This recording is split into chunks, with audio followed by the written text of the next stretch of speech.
जयंती मंगला काली भद्रकाली कपालिनी दुर्गा क्षमा शिवा धात्री स्वाहा सवधा नमोस्तुते। प्रिय भक्तजनों, आप सभी को माघ मास के गुप्त नवरात्रि की ढेर सारी शुभकामनाएं। देवी माँ की कृपा आप सभी भक्तों पर सदा बनी रहे। प्रिय भक्तजनों, आज माघ मास की शुक्ल पक्ष की प्रतिपदा तिथि है और आज से माघ मास की गुप्त नवरात्रि के महाव्रत आरंभ हो रहे हैं। गुप्त नवरात्रि में भक्तजन देवी माता की 10 महाविद्याओं की गुप्त रूप से साधना करके माता रानी से आशीर्वाद प्राप्त करते हैं। मान्यता है कि जो भी व्यक्ति इन 9 दिनों में देवी माँ की आराधना पूजा गुप्त रूप से करते हैं, उनकी सभी मनोकामनाएं पूर्ण हो जाती हैं। तो प्रिय भक्तजनों, आज मैं सुना रही हूँ माघ मास के गुप्त नवरात्रि के प्रथम दिन सुनी जाने वाली गुप्त नवरात्रि व्रत की बड़ी ही दुर्लभ और पौराणिक कथा। सुख समृद्धि की कामना रखने वाले भक्तजन हमारे इस चैनल को सब्सक्राइब करके वीडियो को लाइक करें और कमेंट में जय माता दी जरूर लिखें और बेल आइकन को भी जरूर दबाएं। माता रानी आप सबका कल्याण करे। तो प्रिय भक्तजनों, कथा को आधा अधूरा छोड़े बिना पूरी कथा का श्रवण अवश्य करें। या देवी सर्वभूतेषु माँ काली संस्थिता नमस्तस्यै नमस्तस्यै नमस्तस्यै नमो नमः। कथा के अनुसार एक बार श्रृंगी ऋषि अपने भक्तों के बीच में बैठकर उनकी शंकाओं का समाधान कर रहे थे। इन सबके बीच एक स्त्री की श्रृंगी ऋषि के पवित्र वचन सुन रही थी। महिला अपने पति से काफी परेशान थी। श्रृंगी ऋषि के सामने उपस्थित होकर वह अपना हाथ जोड़कर बड़े ही दुखी होकर अपनी व्यथा उनसे कहने लगी कि मेरे पति बुरी आदतों से घिरे रहते हैं, जिस कारण मैं कोई पूजा पाठ नहीं कर पाती, धर्म और भक्ति से जुड़े पवित्र कार्यों का संपादन भी नहीं कर पाती, यहाँ तक कि ऋषियों को उनके हिस्से का अन्न भी समर्पित नहीं कर पाती। मेरा पति मांसाहारी है, जुआरी है, लेकिन मैं माँ दुर्गा की सेवा करना चाहती हूँ। उनकी भक्ति साधना से अपने परिवार के जीवन को सफल बनाना चाहती हूँ। श्रृंगी ऋषि ने उस स्त्री को आदर पूर्वक उपाय बताते हुए कहा कि हे पुत्री, चैत्र नवरात्रि और शारदीय नवरात्रि से तो आप जनमानस परिचित हैं, लेकिन इसके अलावा 2 नवरात्रि और भी होते हैं जिन्हें गुप्त नवरात्रि कहा जाता है। उन्होंने कहा कि प्रकट नवरात्रों में 9 देवियों की उपासना होती है और गुप्त नवरात्रि में 10 महाविद्याओं की साधना की जाती है। पुत्री, तुम सर्वेश्वर कारिणी देवी की आराधना करो, तुम्हारा कल्याण होगा। सर्वेश्वर कारिणी देवी गुप्त नवरात्रि की अधिष्ठात्री देवी है। इनकी पूजा करने से भक्तों की सभी मनोकामनाएं पूरी हो जाती है।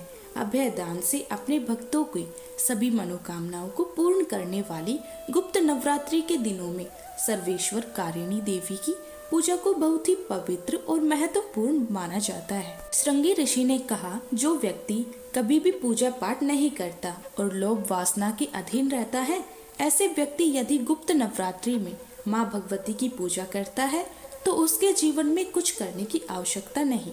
प्रिय भक्तजनों, श्रृंगी ऋषि के वचनों का पालन करते हुए महिला पूरी श्रद्धा से गुप्त नवरात्रि की पूजा करने लगी। माता भगवती उस पर प्रसन्न हुई और धीरे धीरे उसका जीवन बदलने लगा और उसके पति के सभी बुरे कार्य छूट गए। गुप्त नवरात्रि में भगवती की पूजा करने से उसके जीवन में सुख समृद्धि का पुनः संचार हो गया। वह आनंद पूर्वक अपने पति के साथ जीवन व्यतीत करने लगी।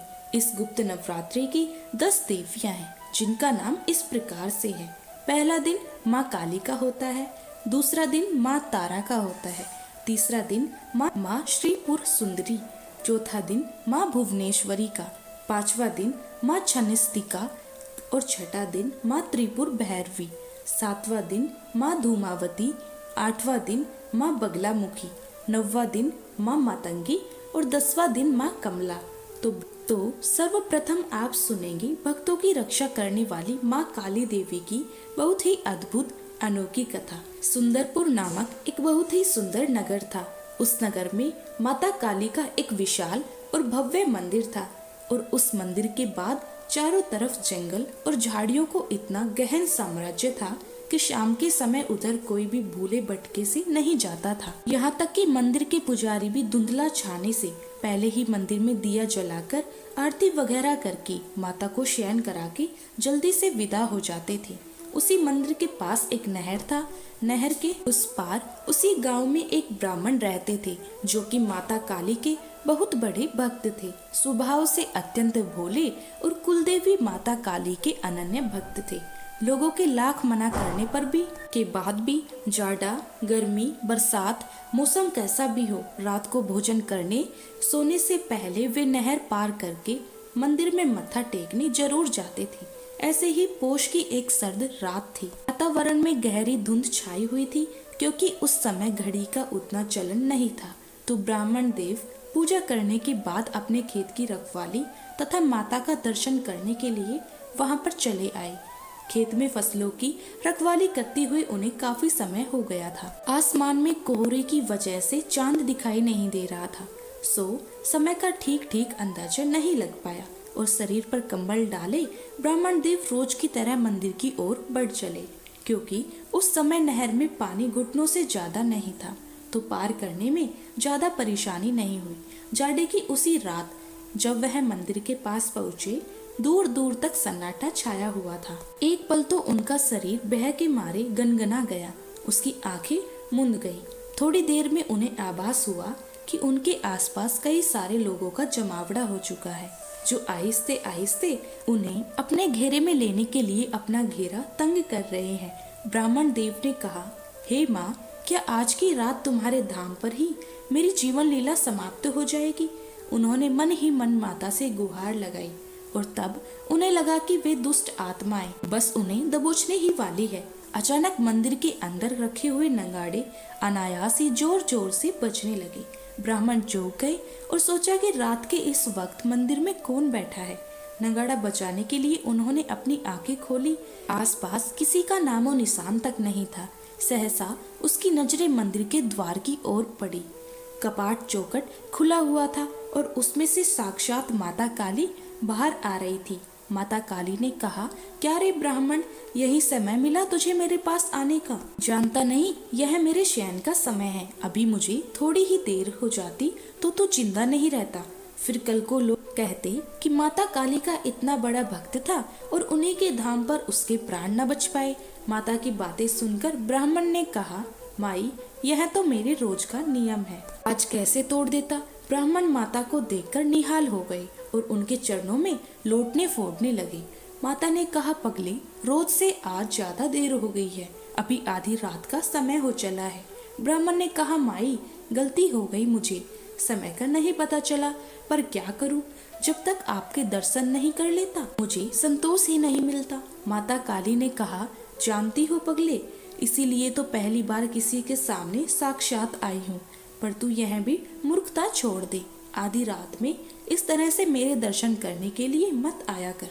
तू मुझे अपने स्थान से ही याद कर लिया कर, मेरा ध्यान कर लिया कर, मैं तेरे पास चली आऊंगी। ब्राह्मण ने कहा, माता, यह तो मेरी भक्ति है। तो माता रानी ने उसे कहा, निसंदेह तुम्हारी भक्ति उत्कृष्ट है, इसीलिए तो कह रही हूँ, अब आज के बाद तुझे रात में यहाँ आने की कोई आवश्यकता नहीं है। तू घर से ही मुझे प्रणाम कर लेना, मैं स्वीकार कर लूंगी। जब दर्शन का जी चाहे दिन में आ जाना। ब्राह्मण ने कहा, माई, क्षमा करना, आपने मुझे साक्षात दर्शन दिए हैं, जीवन धन्य हो गया। अब आपको कष्ट देकर मुझे नरक में नहीं जाना, आप वापस मंदिर में जाइए, मैं स्वयं घर चला जाऊंगा। इस प्रकार से ब्राह्मण ने हाथ जोड़ते हुए विनती की और माता ने कहा, तू चुपचाप घर चल, मैं तुझे घर छोड़कर ही आऊंगी। फिर आगे आगे माता काली और पीछे पीछे ब्राह्मण देव दोनों नहर के पास पहुँचे ही थे कि ब्राह्मण का शरीर झंझना गया। सामने से सफेद धोती और खड़ाऊ पहने एक वृद्ध आदमी आ रहे थे। उन्होंने आगे बढ़कर माता देवी के चरण स्पर्श किए। फिर माता देवी ने सारी बातें बता दी। ब्राह्मण ने आगे बढ़कर वृद्ध के चरणों में माथा पटका। उसने कहा, हे देवता, आप कौन हैं? मैंने आपको पहचाना नहीं।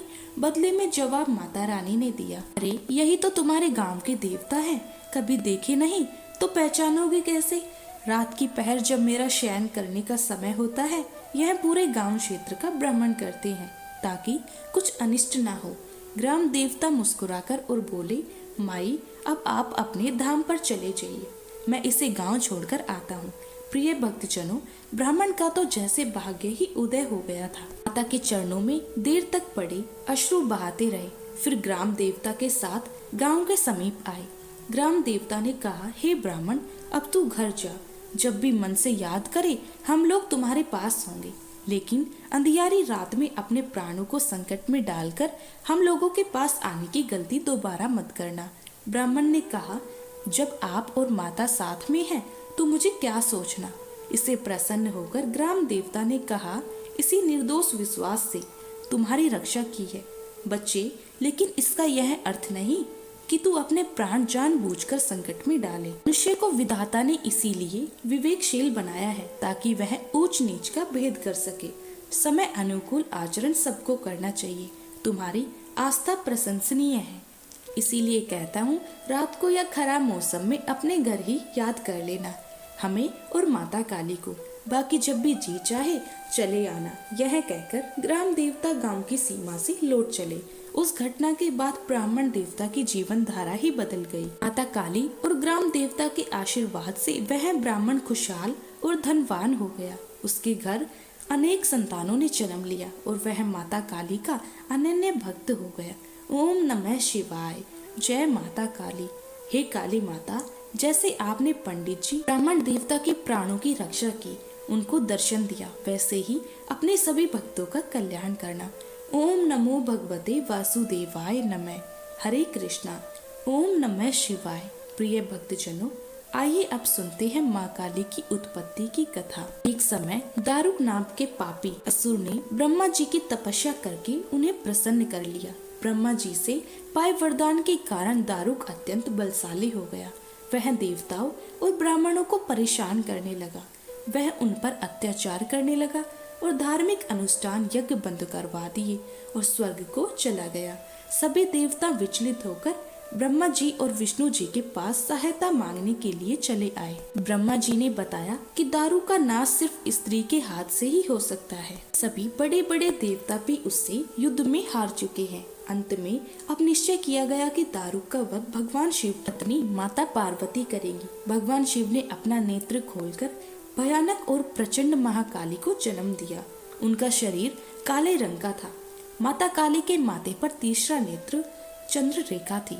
उनके हाथों में त्रिशूल और कई प्रकार के अस्त्र थे। महाकाली के प्रचंड रूप को देखकर थर-थर कांपने लगे और वहां से भागने लगे। युद्ध में दारुक महाकाली से पराजित हुआ और इस तरह उस दुष्ट का अंत हुआ। महाकाली के भयानक रूप से चारों तरफ अग्नि की भयानक लपटें उत्पन्न हो गई। महाकाली के क्रोध को भगवान शिव ही रोक सकते थे, इसीलिए उन्होंने एक बालक का रूप लिया।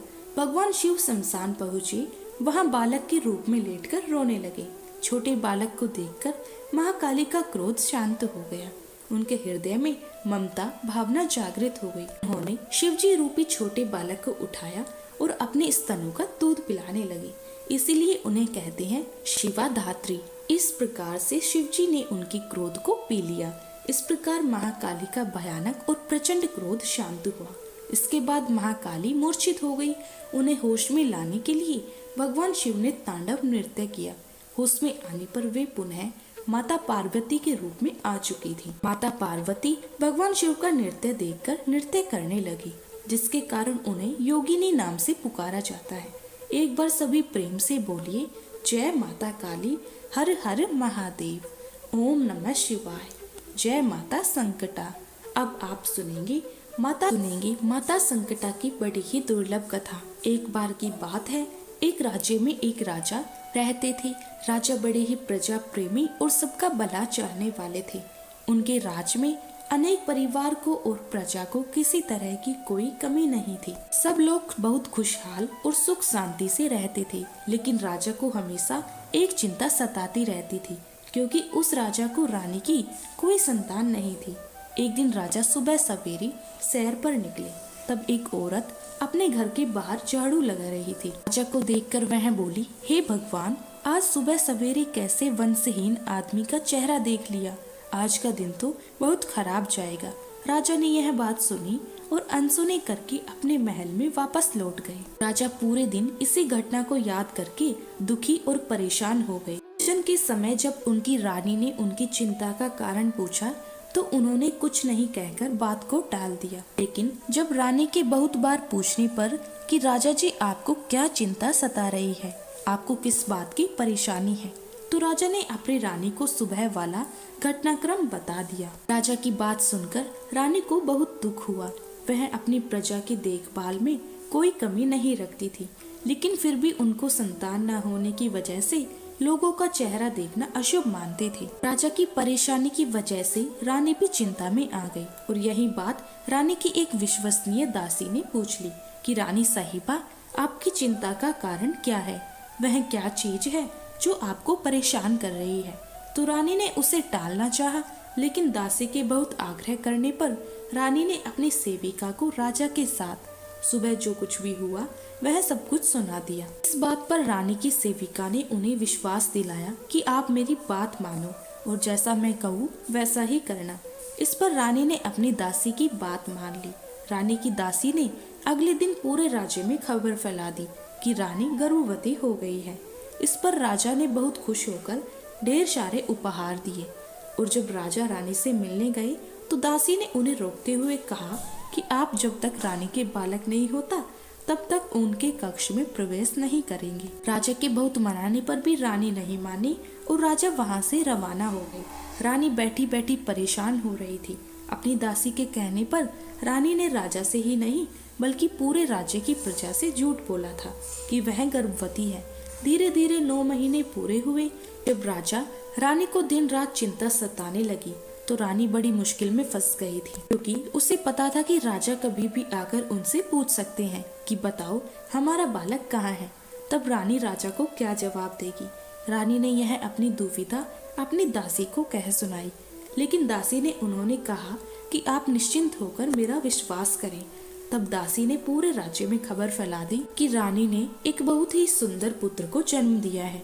यह बात सुनकर राज्य में सभी लोग बहुत प्रसन्न हुए और जब राजा अपने पुत्र को देखने के लिए रानी के कमरे में गए तो दासी ने उन्हें दरवाजे पर ही रोक लिया और कहा कि हे महाराज, जब आपने इतनी प्रतीक्षा की है तो थोड़ी प्रतीक्षा और कर लीजिए। जब आप अपने पुत्र का मुंह कुछ समय बाद ही देखना। दासी ने फिर नगर में खबर फैला दी कि राजकुमार का नामकरण संस्कार हो गया है और फिर कुछ समय बीतने के बाद उसने यह खबर करवाई कि राजकुमार का मुंडन संस्कार भी हो गया है। राजा से अब नहीं रहा गया। राजा रानी के कक्ष में रानी से मिलने गए। दासी ने उन्हें दरवाजे पर रोककर बोला, हे महाराज, अभी अपने पुत्र का मुंह देखना आपके लिए अशुभ संकेत है, इसीलिए आप अपने पुत्र को सिर्फ तभी देख पाएंगे जब वह 12 वर्ष का हो जाएगा। जब उसकी उम्र 12 वर्ष की हो जाएगी, जब हम उसका विवाह करेंगे, जब आप अपने पुत्र का मुंह उसके विवाह मंडप में ही देखिएगा। यह कहकर दासी रानी का कमरा अंदर से बंद कर दिया। धीरे धीरे समय बीता और 12 वर्ष पूरे हो गए। 12 वर्ष पूरे होने पर दासी ने अपने राजा से कहा कि हे महाराज, अब आपका पुत्र 12 वर्ष का हो गया है, आप इसके लिए वधू ढूंढना शुरू कर दीजिए, शादी की तैयारियां करवाना भी शुरू कीजिए। राजा ने अपने पुत्र के लिए दूर देश की एक बहुत ही सुंदर राजकुमारी से अपने पुत्र का विवाह तय कर दिया। राज्य में राजकुमार की शादी की तैयारियां बहुत धूमधाम से चलने लगी। दूसरी तरफ दासी ने 1.25 मन चावल का आटा मंगवाया। उस आटे से उसने एक बहुत ही सुंदर आकर्षक 12 वर्ष के बालक जितना पुतला बनवाया। पुतले पर दासी नेगी और मेवों ने बहुत ही सुंदर सजावट की। इसके बाद दासी ने उस पुतले को बिल्कुल एक दूल्हे की तरह सजाया और एक पालकी मंगवाई। दासी ने उस चावल के पुतले को बहुत ही सुगंधित कर दिया। उस पालकी में उसे बैठाया और दासी ने राजा से विशेष प्रार्थना की कि हे राजा, यह राजकुमार मेरे ही साथ रहेंगे, उसकी बारात में ही उसके साथ पालकी में मैं बैठूंगी। दासी की यह प्रार्थना राजा ने स्वीकार कर ली और बारात चलने लगी। चलते चलते बारात एक घने जंगल से गुजरी और रास्ते में जब संकटा माता का मंदिर आया तो वहां पर दासी ने विश्राम करने के लिए कहा। इसके बाद दासी उस चावल के पुतले को पालकी में ही रखकर कुएं से पानी पीने के लिए चली गई। जंगल में संकटा माता और उसकी सहेलियों को एक बहुत ही अच्छी खुशबू आई और उन्होंने देखा कि यह खुशबू एक पालकी से आ रही है। संकटा माता और उनकी सहेलियों ने पालकी में जाकर देखा तो उन्हें पता चला कि पालकी में एक बहुत ही विशाल मानव रूपी मिठाई रखी हुई है। तो सबने मिलकर उस मिठाई को पूरा खा लिया। मिठाई खाकर संकटा माता और उनकी सहेलियां वापस मंदिर में चली आई। जब लोग कुएं से पानी पीकर वापस आए तो देखा पालकी में तो कोई नहीं है। यह देखकर दासी बहुत घबरा गई। वह संकटा माता के मंदिर में जाकर जोर जोर से विलाप करने लगी कि हे माता, लौटा दो बेटा, लौटा दो बेटा। दासी का विलाप सुनकर संकटा माता प्रकट हुई और दासी ने माता से कहा, हे माता, लौटा दो बेटा, उस पुत्र को हमें लौटा दो। तो माता ने कहा, अब मैं तुम्हें बेटा कहाँ से दूं? मिठाई बहुत सुगंधित थी तो मैं उसे खा गई, लेकिन दासी ने विलाप करना नहीं छोड़ा। तो संकटा माता ने उनकी बात मानते हुए कहा, ठीक है, मैं तुम्हें एक बेटा देती हूँ, लेकिन मेरी एक शर्त है। दासी ने बोला, माता बताइए आपकी क्या शर्त है? तो संकटा माता ने कहा, मैं तुम्हें एक बेटा जरूर दूंगी, लेकिन 24 घंटे के अंदर अंदर मैं अपना बेटा वापस ले लूंगी। दासी ने कहा कि बात मान ली और संकटा माता ने अपने चमत्कार से दासी को एक बहुत ही सुंदर 12 वर्ष का बेटा दिया। इतने सुंदर बालक को देखकर दासी तो आश्चर्यचकित हो गई। बालक को पालकी में बिठाकर जब वह विवाह स्थल पर पहुंची तो राजकुमार को चवरी में बैठाया गया। तब दासी ने राजा से कहा, हे महाराज, आप अपने पुत्र का चेहरा देख सकते हैं। अब राजा अपने राजकुमार के पास गया तो अपने बेटे का इतना सुंदर और भव्य रूप देखकर आश्चर्यचकित रह गया। तब राजा ने कहा कि बालक की इतनी सुंदरता की वजह से आपने मुझसे इतने वर्ष तक इसके पास नहीं आने दिया, लेकिन अब मैं अपने पुत्र को जी भर के देखूंगा। राजकुमार का विवाह धूमधाम से संपन्न हुआ और सभी लोग वापस अपने राज्य आ गए। दासी ने रानी को अपने बेटे और बहू की आरती उतारने के लिए दरवाजे पर बुलाया, लेकिन रानी तो डर के मारे अपने कक्ष में कांपती रही। असल में उसका कोई पुत्र तो है ही नहीं। यह बात तब राजा को पता चलेगी तो राजा उनसे गुस्से में आकर भयंकर दंड देंगे। लेकिन दासी के बार बार बुलाने पर रानी ने जब खिड़की से बाहर देखा तो सच में ही एक बहुत ही सुंदर राजकुमार राजकुमारी को अपने दरवाजे पर खड़ा पाया। रानी पूजा की थाली लेकर बाहर आई और अपने बेटे को घर के अंदर प्रवेश कराया। इसके बाद दासी की चिंता बढ़ गई। जब उसे संकटा माता की बात याद आ गई तो दासी ने एक युक्ति लगाई और रानी से जाकर कहा कि कल हम बहू की मुंह दिखाई की रस्म का आयोजन करेंगे, तो राज्य की सभी औरतों को निमंत्रण देना है। रानी ने कहा, ठीक है। फिर अगले दिन सुबह राज्य भर की सभी औरतें राजमहल के सामने इकट्ठा होने लगी। दासी ने बहू को खूब अच्छे से समझाया कि तुम्हें हर स्त्री के पैर छूने हैं, चाहे वह स्त्री किसी भी वर्ग की हो, किसी भी जाति की क्यों ना हो, तुम्हें हर स्त्री का पैर छूना है। और जब तक छूना है जब तक वह स्त्री तुम्हें अखंड सौभाग्यवती भव्य पुत्रवती भव्य का आशीर्वाद ना दे तक तुम किसी के पैर छोड़ना मत। बहू ने ऐसा ही किया। उसने सारी औरतों के पैर छुए और सबके बहू को अखंड सौभाग्यवती भव्य पुत्रवती भव्य का आशीर्वाद दिया। लेकिन देखा कि दूर एक पेड़ के नीचे एक बूढ़ी औरत बहुत ही मैले कपड़े पहनकर चुपचाप बैठी है। यह देखकर वह उसके पास भी गई और उसके पैर छूकर आशीर्वाद लेने की कोशिश की। जब उस मैया ने बहू को खुश रहने का, सुखी रहने का आशीर्वाद दिया, लेकिन बहू ने तभी बुढ़िया मैया के पैर नहीं छोड़े। परेशान होकर बुढ़िया मैया मुंह से अचानक निकल गया, अखंड सौभाग्यवती पुत्रवती भव। इतना कहते ही दासी वहां भागती भागती आई और बूढ़ी मैया से बोली, हे माता, हमने आपको पहचान लिया है। आप अपना बेटा वापस नहीं ले जा सकती, क्योंकि हमने हमारी बहू को अखंड सौभाग्यवती भव्य का आशीर्वाद दिया है और पुत्रवती होने का आशीर्वाद दिया है। तो अगर आप हमारा बेटा ले जाएंगी तो बहू अखंड सौभाग्यवती कैसे रह पाएगी? यह सुनकर संकटा माता रानी पर हंसने लगी और कहने लगी कि बहुत चतुर हो, आज तुमने मुझे हरा दिया। और संकटा माता ने उन्हें आशीर्वाद देकर वहां से अंतर ध्यान हो गई। इस प्रकार दासी और रानी और बहू सभी सुखी से रहने लगे। हे माता रानी, जिस प्रकार आपने रानी को पुत्र देकर उसके संकट को दूर किया, दासी की प्रार्थना को सुनकर उसके संकट को दूर किया, उसी प्रकार आप आज कथा को सुनने वाले कहने वाले तथा हुंकार भरने वाले के संकट को दूर करना। प्रेम से बोलिए संकटा माता की जय। जय हो संकटा माता।